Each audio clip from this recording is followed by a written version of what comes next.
자, 하고 여러분 반갑습니다. 9주차 예수 자신의 평가와 고백에 대해서 살펴보도록 하겠습니다. 이후에 이제 누가의 기독론이 마지막 저희 기독론의 컴포넌트가 되겠습니다. 지난 시간에 저희가 유대인들의 메시아적 이해에 대해서 살펴보았고요. 그러한 유대인들의 메시아적 이해에 대한 예수 자신의 평가 그리고 고백이 무엇인가에 대해서 살펴보는 것이 이번 주차의 첫 번째 주제가 되겠습니다. 역사적인 예수 논쟁과 연관이 있지요. 역사적인 예수 논쟁과 연관이 있습니다. 과연 예수는 자신을 누구라고 생각했고 자신의 기능과 역할과 정체에 대해서 어떻게 생각을 했는가? 역사적인 예수 논쟁이지요. 굉장히 복잡한 부분이고 어려운 논의가 되겠지만 제가 그동안 연구한 것 잘 모아서 여러분들이 잘 이해할 수 있도록 최대한 한번 설명해 보도록 하겠습니다. 먼저 하나님의 아들입니다. 하나님의 아들. 유대인들의 전통에 대해서 이미 자세히 살펴보았지만 유대인들의 전통에서 하나님의 아들은 네 부류의 존재들을 지칭하는 말입니다. 다윗과 같은 메시아가 사무엘하 7장 14절 그리고 시편 27에서 언급이 되고 있지요. 오늘 내가 너를 낳았다라는 것입니다. 그죠? 하나님의 왕이 하나님의 자녀가 되었고 그는 종말에 올 다윗과 같은 왕과 같은 메시아다라고 하는 유대인들의 전통. 그죠? 이게 제일 파퓰러하지요. 그 다음에 천사들도 하나님의 아들들로 불리곤 합니다. 신적인 존재들이기 때문이고요. 욥기 1편 그리고 지혜서에 보게 되면 의로운 자들은 하나님의 자녀들, 아들들이라고 불릴 거라고 그렇게 기록되어 있습니다. 물론 이스라엘은 하나님의 자녀들이라고 불리고 있습니다. 그러나 이 중에서도 저희와 제일 연관이 깊은 것, 즉 다윗과 같은 메시아가 하나님의 아들과 거의 동일한 단어로 용어로 이해되었습니다. 시편 27 그리고 3하 74를 근거로 그렇게 이해가 되었지요. 이 두 부분은 하나님이 이스라엘의 왕의 아버지가 되고 왕은 아들이 된다라고 하는 그 두 언약에 근거하고 있습니다. 그러나 왕은 하나님의 입양된 아들이다 라고 하는 사실에 대해서 여러분들이 기억을 하면 좋겠습니다. 물론 시편에서는 하나님이 오늘 너를 낳았다 라고 이렇게 표현을 합니다. 자, 예수님은 하나님의 아들이라는 표현에 대해서 어떻게 반응을 할까요? 예수님은 기도할 때 하나님을 아버지라고 부릅니다. 마태복음 11장, 누가복음 10장 제자들이 예수님에게 요청하지요. 저희들에게 기도하는 법을 좀 가르쳐 주세요. 그랬더니 예수님께서 주기도문을 말씀을 하시지요. 주기도문을 가르치시면서 첫 번째 하시는 말씀이 하나님 우리 아버지, 하나님을 아버지라고 부릅니다. 그리고 예수님께서는 제자들도 그렇게 하나님을 아버지라고 부르면서 기도할 것을 요청합니다. 그런데 이러한 호칭은 유대인들의 전통에서 발견되지 않는 독특한 호칭법입니다. 비록 이스라엘이나 유대인들은 하나님의 아들들, 자녀들이다라고 불렸고 그렇게 생각을 했지만 그들이 기도할 때 하나님을 아버지라고 부르진 않았습니다. 그래서 겟세마네 사내들인 공의 앞에서 예수님이 십자가에 달려 죽기 전에 대제사장이 신문하죠. 네가 하나님의 아들이냐? 예수님이 그렇다 그러니까 참담하다라고 하면서 예수를 죽이자라고 그렇게 결정을 하죠. 그들도 하나님을 아버지라 하나님의 자신들이 하나님의 자녀들이라고 믿지만 하나님을 아버지라고 직접 부르면서 기도하지는 않았다라는 겁니다. 아버지는 아람어로 그 당시 아람어로 아버지는 그 당시 아람어 히브리어의 표준말이죠. 히브리어는 유대인들이 쓰던 방언이고 이 표준말이 아람어인데 아마 예수님께서 그 당시에 히브리어를 썼던가 아니면은 표준말인 아람어를 썼던가 그럴 텐데요. 어쨌든 간에 히브리어라고 합시다. 자, 아람어 표준말 그리고 히브리어에서 아버지는 아빠라고 이야기를 합니다. 아빠. 놀라운 것은 이방인 교회에서도 하나님을 아빠라고 부른다라는 것입니다. 그러니까 아람어를 쓴다라는 거예요. 로마서 8장 15절 그 다음에 갈라디아서 4장 6절에 보면 성령께서 너희들에게 임하시면 하나님을 아버지라고 부른다라는 거예요. 그래서 아람어 아빠를 그대로 헬라인들도 헬라파 유대인 출신들도 그리고 이방인 출신 성도들도 그대로 아빠라는 표현을 쓴다라는 거예요. 왜? 아빠는 예수님이 하나님을 호칭하던 방법이었기 때문이죠. 따라서 아버지, 하나님의 아들이라는 표현은 예수님에게 단순히 다윗과 같은 왕 혹은 메시아를 넘어서 하나님과 예수 간의 긴밀한 가족 관계를 표현하는 것 같습니다. 이 말은 예수는 왕으로 입양된 인간이 아니라 하나님의 독생자라는 사실이죠. 자, 예수님이 마가복음 1장에 보면 세례를 받게 되고요. 마가복음 9장에 보면 변화사상 사건이 발생합니다. 예수님의 세례 시에 하늘에서부터 하나님의 음성이 들리죠. 이는 내 사랑하는 아들이다라는 거예요. 변화사상 사건에서도 하나님의 증거가 선포되지요. 이는 내 사랑하는 아들이니 너희는 다 그의 말을 들으라라는 겁니다. 단순한 어떤 그런 예수가 왕으로 세워지면서 입양되는, 즉 시편 2편 7절이 낭송되는 사건이 아니라 예수의 아들이심이 예수를 아들로 낳는 사건, 입양하는 사건이 아니라 예수의 아들이심이 계시되는 사건이죠. 그래서 예수는 하나님의 독생자다. 자, 두 번째 마가복음 12장 1에서 10절에 보게 되면 포도원 비유가 등장을 합니다. 그죠? 포도원 주인이 사람들에게 포도원을 빌려주고 농사를 지을 수 있도록 해주지요. 근데 포도원 주인이 이제 소출을 거둘 때가 되어서 종들을 보내지요. 그리고 마지막에 아들을 보냅니다. 종들은 선지자를 상징을 하죠. 다시 말하면 예수님은 선지자를 초월하는 아들인데요. 거기서 보면 예수님이 하나님의 아들로 등장을 합니다. 이 마가복음 12장 1, 10절은요. 굉장히 오래된 전통에 속하고 마가가 각색을 한 것이 아니라 마가전에 존재하던 굉장히 오래된 전통이기 때문에 역사적인 예수의 가르침의 일부분으로 평가가 받습니다. 학자들에 의해서 예수님은 이 포도원 비유에서 자신을 하나님의 아들로 부른다. 따라서 유대인들의 왕들이 입양된 하나님의 아들들임에 반하여 시편 2편 7절 예수는 하나님의 친아들 독생자다. 이 사실은 요한에 의해서 굉장히 강조되지요. 요한복음 독생자의 영광을 본다라는 거죠. 자, 시편 이렇게 나와 있습니다. 내가 나의 왕을 시편 2편 7절 우리가 지난 시간에 살펴보았죠. 내가 나의 왕을 내 거룩한 시온산에 세웠다라는 거예요. 그죠? 그리고 너는 내 아들이라 오늘 내가 너를 낳았다. 왕은 이미 인간으로 존재하고 있었는데 대관식 날 왕으로 세워지는 날 하나님이 너를 낳았다. 즉 대관식 날 하나님의 아들로 탄생하는 거죠. 즉 입양되는 것입니다. 우리 마가복음 12장의 비유에서 선지자들이 존재하기 전에 종들이 존재하기 전에 하나님의 아들이 예수님이 하나님의 아들이었다면 선지자들이 보냄을 받기 전에 예수님이 존재했죠. 그러면 예수님은 창조전에 존재하던 선제적인 인물일까요? 예수님의 선제성? 바울은 거기에 동의하죠. 그래서 바울은 빌립보서 2장 6절 7절에서 보면 원래 예수는 하나님의 형상을 공유하고 신적인 존재였다가 이 땅에 인간의 모습을 가지고 왔다라고 그렇게 강조를 합니다.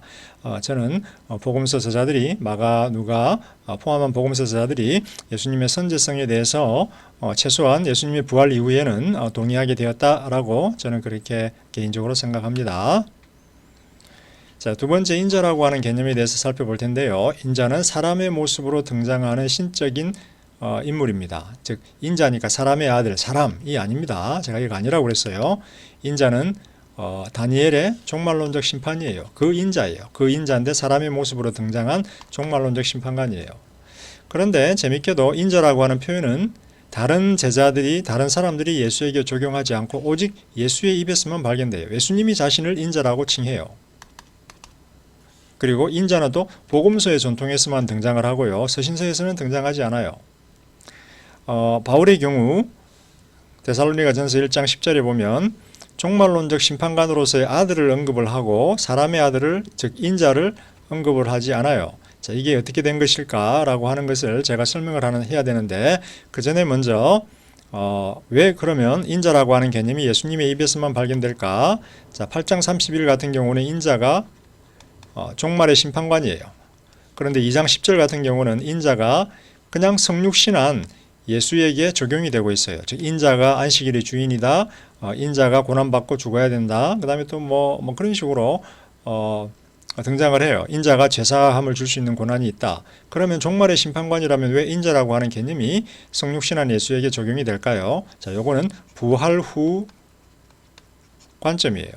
예수님이 부활한 후에 그가 진실로 하나님의 주 메시아고 종말론적 심판관으로 다시 올 것이다 라고 하는 사실이 확실해졌기 때문에 이제 성육신한 예수에게 2차적으로 적용이 되는 거예요. 인자라고 하는 개념이. 그래서 복음서를 보게 되면 인자가 세 그룹으로 적용이 됩니다. 첫 번째는 종말론적 심판관, 이게 가장 오래된 전통이고요.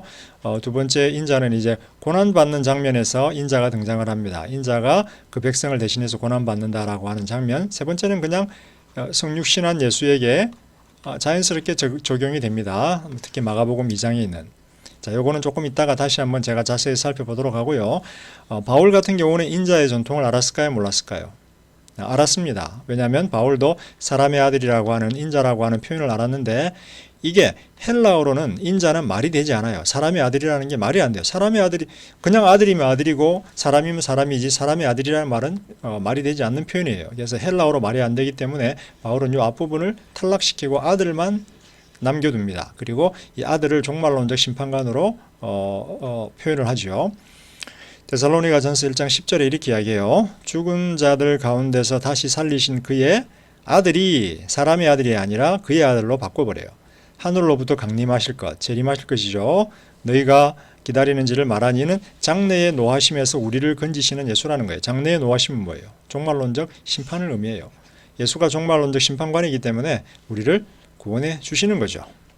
강림하시는 날, 재림의 날. 그래서 바울은 사람의 아들이라는 표현, 인자라는 표현을 알았지만 헬라어로 의미가 없기 때문에 사람의라는 표현을 빼버리고 아들만 남겨두었다라는 거죠.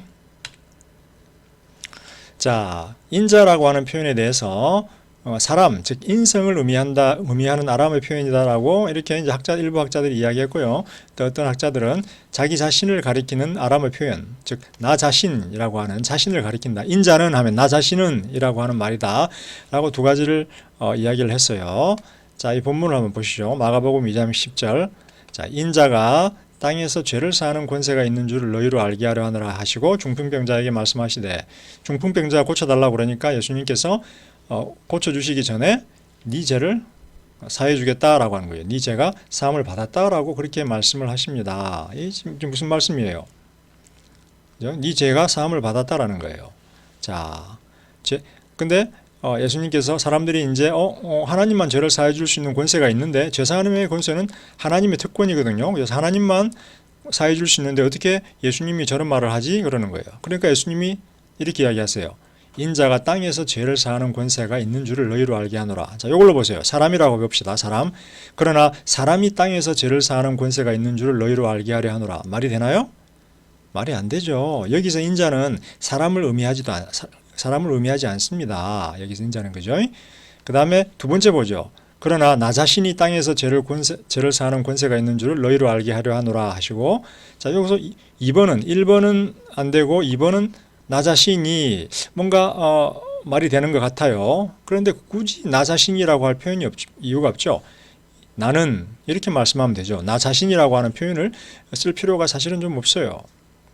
그 다음에 27절에서 또 이렇게 이야기하시죠. 안식일이 사람을 위하여 있는 것이요 사람이 안식일을 위하여 있는 것이 아니니 이러므로 인자는 안식일에도 주인이니라 라고 말씀하시는데, 이 인자를 사람으로 해봅시다.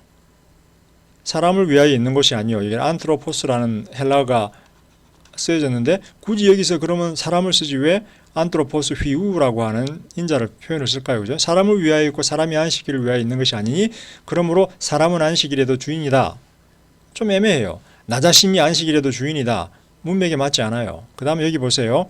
주인이라고 하는 표현 속에는 큐리오스라고 하는 표현이 들어가요. 큐리오스는 주라는 의미죠. 그래서 여기서 아무 사람도 안 되고요. 나 자신도 조금 애매해요. 그냥 나는이라고 하면 충분하는 거예요.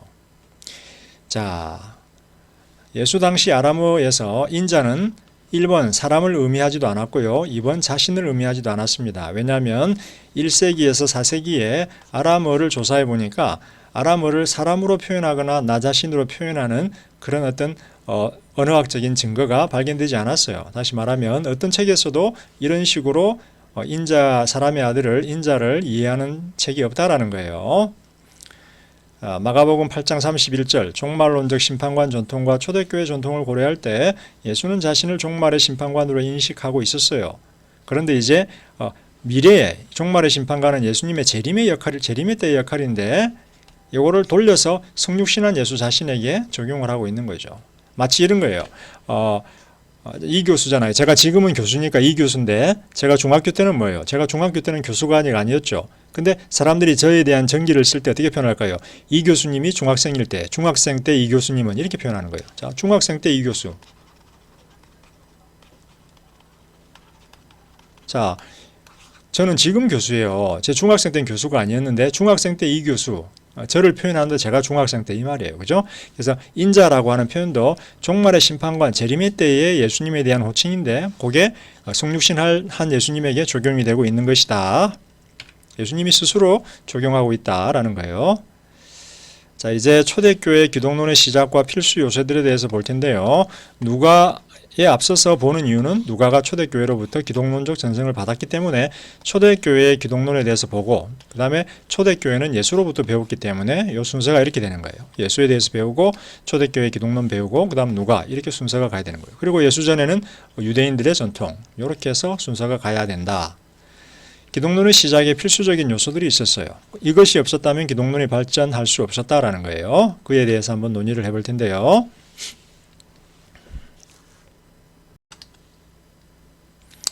초대교회 기독론의 시작과 필수 요소들. 자, 대충 4가지 요소가 있습니다. 예수의 부활, 성령 체험, 굉장히 중요하죠. 그리고 구약 성서와 예수 전통 4가지 요소가 기독론의 발전을 위해서 필요한데요. 유대인들의 메시아 사상에 대한 배경이 무엇이었든지 간에 예수의 정체와 사역 그리고 예수 운동의 기독론적 발전을 위해서는 예수의 부활과 성령 체험이 필수적입니다. 왜냐하면 예수가 죽고 부활하지 못했더라면 예수가 하나님의 메시아라고 하는 사상이 발전할 수 없었죠. 죽고 끝났는데, 심판받고 끝났는데. 그 다음 부활 이후에 예수님이 부활했다, 그리고 예수님이 진실로 하나님의 아들이고 메시아다라고 하는 사실은 예수가 보내어준 성령 체험을 통해서 확증이 됩니다. 그리고 이후에 제자들의 사역에서 성령이 제자들과 함께 증거를 하게 되죠. 그래서 부활과 성령 체험이 없었다면 기독론은 발전할 수 없었다. 이 둘의 체험을 통해서 기독론이 폭발적으로 발전합니다. 예수님의 부활 때까지는 제자들의 예수 이해가 이렇게 증가하다가 예수님의 부활 이후에는 폭발적으로 증가하게 되었다. 그리고 성령 체험이 그들로 하여금 어떤 그 지적인 영적인 깨달음을 주었으므로 폭발적으로 발전했다. 30년이죠. 부활. 그 다음에 바울이 회심할 때가 32년이에요. 이 2년간에 폭발적으로 발전했다. 왜? 바울이 회심한 다음에 예루살렘 교회에서 안디옥 교회를 통해서 초대교회 전통을 접하고 보니까 이미 기독론은 엄청나게 발전해 있었다. 그래서 바울의 회심 전 2년 동안에 기독론은 폭발적으로 발전했다. 부활의 어떤 경험이 너무 놀라웠고 성령 체험이 너무 강력했기 때문이죠. 그리고 이러한 기독론의 발전에 대한 또 다른 해석학적인 요소가 등장을 하는데 구약 성서와 예수 전통을 들 수 있어요. 구약 성서는 제가 지지난 시간에 자세히 설명을 했고요. 예수의 증거와 정체와 사역에 대한 증거 그리고 해석을 위해서 꼭 필요했고, 그 다음에 예수 전통은 구약 성서를 통해서 예수를 이해하는 모든 제자들의 초기 전통이지요. 이 초기 전통에 대해서 제자들이 알았어야 했다. 그래야 기독론이 발전한다. 자, 자세히 하나씩 살펴보도록 하겠습니다. 예수의 부활의 중요성은 아무리 강조해도 지나침이 없습니다. 하나님이 예수를 부활시켰다라고 하는 부활에 대한 믿음은 기독론의 가장 근본적인 기초지요. 기독론뿐만 아니라 초기 제자들의 초대교회의 신앙의 핵심입니다. 예수가 부활하지 않았더라면 믿음도 존재하지 않고요. 기독교도 존재하지 할 수 없었죠. 그래서 사도행전 2장하고 4장 우리가 지난번에 살펴보았지만 하나님께서 그를 사망의 고통에서 풀어 살리셨다. 그가 사망에 매여 있을 수 없었다라는 거예요. 그리고 다윗이 그리스도의 부활을 말하되 음부에 버리지 않고 시편 인용을 하고 있죠. 사도행전 2장에서 예수를 하나님이 살리셨다. 그리고 우리 사도들이 이 일의 증인이다. 그리고 성령도 부어주셨다. 즉 이 일에 예수님이 부활했기 때문에 부활하신 예수님께서 오른손으로 하나님이 주신 것을 약속하신 성령을 받아서 너희에게 부어주었다. 그래서 부활과 성령이 기독론의 핵심적인 두 요소인데 부활은 그 중에서도 가장 기본적인 거다라는 거죠. 사도행전 4장에서도 사도들이 선포하지요.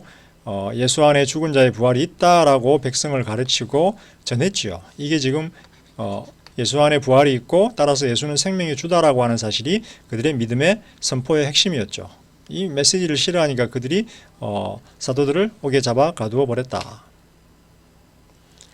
하나님이 예수를 부활시켰다라고 하는 믿음은 바울이 사도로 등장하기 전에 형성된 가장 오래된 신조입니다. 그래서 사도들의 첫 번째 선포일 뿐만 아니라 제자들이 믿었던 가장 근본적인 그들의 신앙 고백이었다.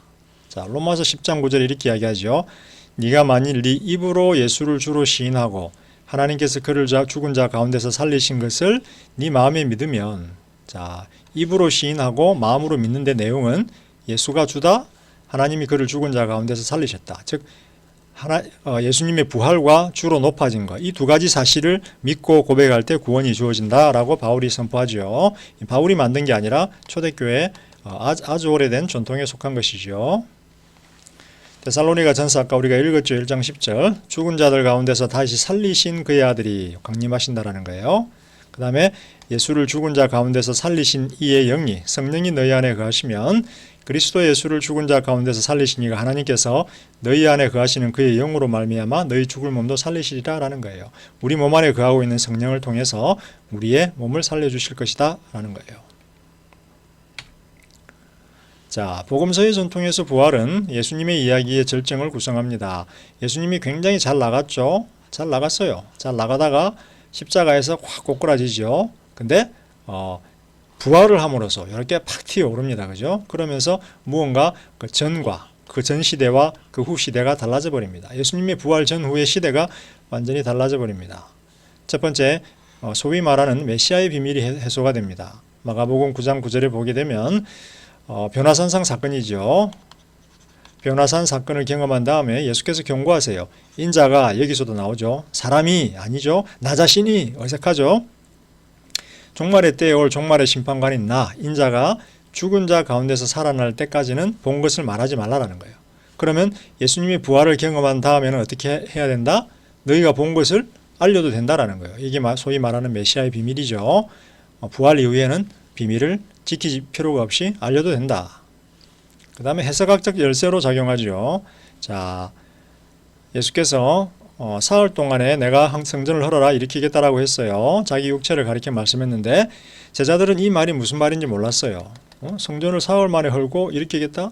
근데 죽은 자 가운데서 사흘 만에 살아나신 후에 제자들이 이 말씀하신 것을 기억하고 성령과 예수께서 하신 말씀을 믿었더라.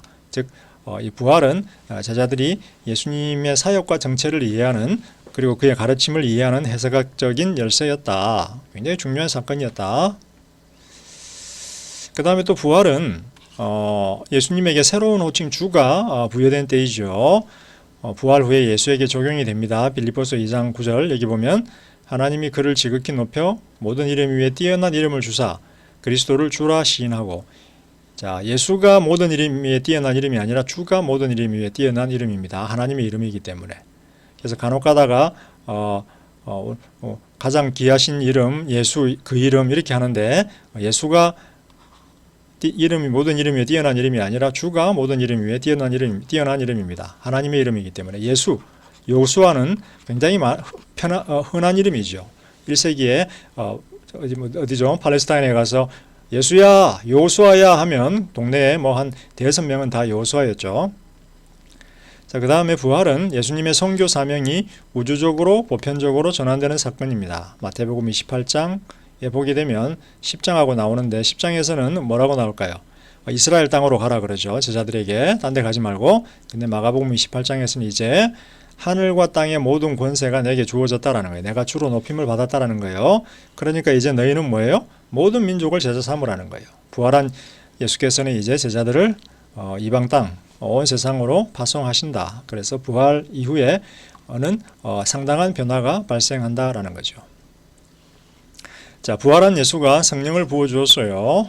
자, 이 사건이 있었기 때문에 제자들의 이해 그리고 깨달음이 엄청나게 증가하고요. 그 다음에 그들의 믿음에 또 확증이 되었습니다. 그죠? 성령을 날마다 체험하고 있기 때문에. 그런데 성령이 부어지면 종말의 때에 대한 약속이죠. 에레미야, 그 다음에 느헤미야. 따라서 성도들은 모든 성도들의 공통된 경험을 구성을 합니다. 성령이 부어짐, 그리고 그들은 종말론적 새 시대를 산다라고 하는 자의식을 가지게 됩니다. 자, 갈라디아서에 보게 되면 너희가 너희에게 성령을 주시고 능력을 행하시는 이의 일이 율법의 행위냐 듣고 믿음이냐 성령으로 시작하였다가 너희 중에 일부만이라고 하지 않고 너희 모두라고 이야기하죠. 너희 모두라고. 그죠? 그 다음에 성령으로 세례를 줄 뿐이다라고 하는 표현이 예수에 대해서 증거가 되었죠. 세례 요한이 그렇게 이야기했죠. 모든 복음서에서 발견됩니다. 세례 요한은 예수님이 자신보다 능력 많으신 이다. 나는 그의 신발끈 풀 수도 없다라고 이야기하는데 그 이유는 나는 물세례를 주지만 그들은 너희에게 성령으로 세례를 베푸신다라는 거예요. 누가는 이 성령 세례가 오순절날 성취되었다라고 해석을 합니다. 자, 성령이 부어지면 종말의 때에 이루어질 일. 자, 오순절 성령 사건을 사도행전에서 부활한 예수와 연관시키죠. 베드로의 설교에서 이렇게 이야기하죠.